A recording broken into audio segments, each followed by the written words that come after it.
everyone, I've got some mail here from Stella, so let's unpack it and see what's inside. My name is Lee Constable and today we're going to go through the ins, outs and engineering of sustainable housing.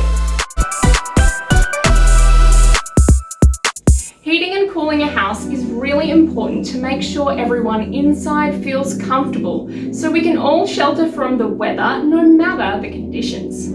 Now this kit is full of things that I can experiment with to test out my sustainable housing engineering skills, but today we're going to focus on just a few things. We're going to look at walls, windows and insulation.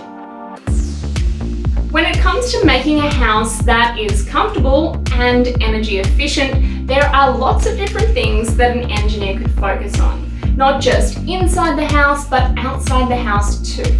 So my first question is, what is the best colour for the walls on my sustainable house? So now it's time for me to set up my wall colour investigation. So here's everything we'll need from the Stella kit. 1 cube, this will be our house, 4 insulation panels, 1 wood panel from the teacher kit, white, black, red, yellow and blue paint colour samples, a temperature sensor panel, cables, data logger, power supply, lamp to act as our sun, template for positioning the lamp, and the investigation results table. Okay. Looks like I've got everything, so now it's time for me to set up this wall colour investigation. First, I'm placing the wood panel from the teacher's kit into the front of the cube, or house. And now I'm placing the white colour sample first against the wall so there are no gaps. In each different test, I'm going to use a different colour. On the opposite side of the cube to our wall is where the temperature sensor panel will go. I'm using the cables to connect the temperature sensor panel and the contact temperature sensor to the data logger. Now I need to connect the lamp that's going to be our sun to the 0 volt and 12 volt terminals of the power supply. Now the only thing I have left to do is to fill in the other 4 sides of my cube with those 4 insulation panels. This template allows me to place the lamp exactly 11 centimeters from the wall. Okay, I'm all set up.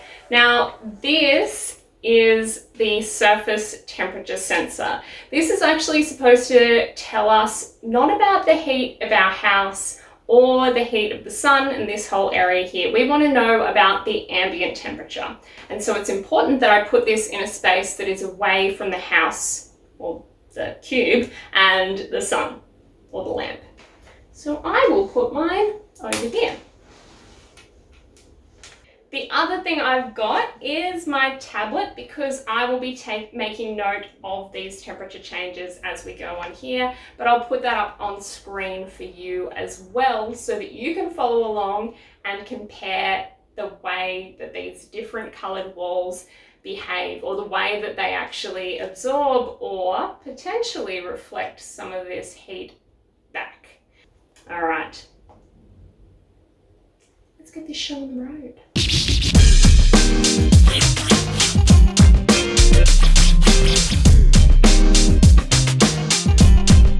Remember that even after you turn the lamp off, it will still keep giving out heat. So to avoid this having an impact on your results, move it away. Now, while I move on to my next colour, you can check this out.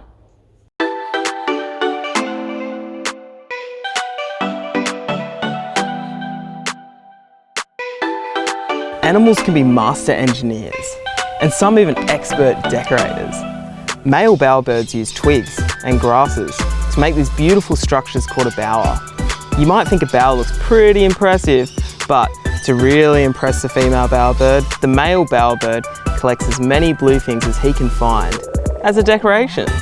Sometimes that means stealing from a neighbour who's out. That's a bit cheeky.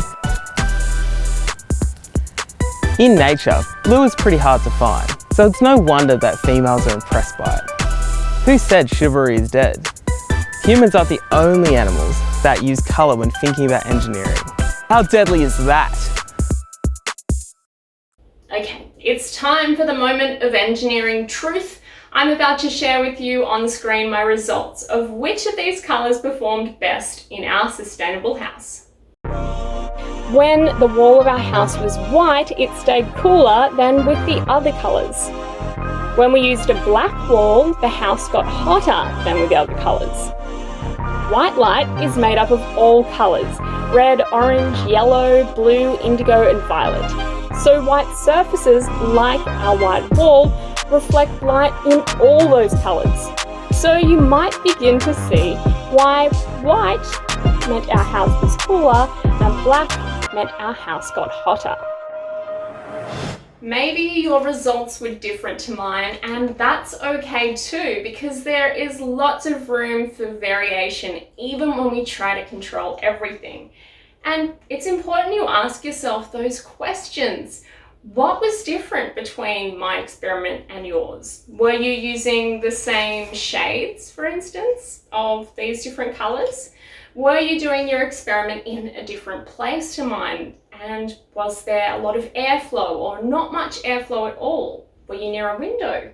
Were you maybe doing this experiment without using the template, or with your sun and house a bit further apart or closer together than mine? All of these questions are an important part of the engineering process, and when it comes to engineering sustainable houses, engineers use these sorts of little mini models all the time to come up with how things might perform in the real world.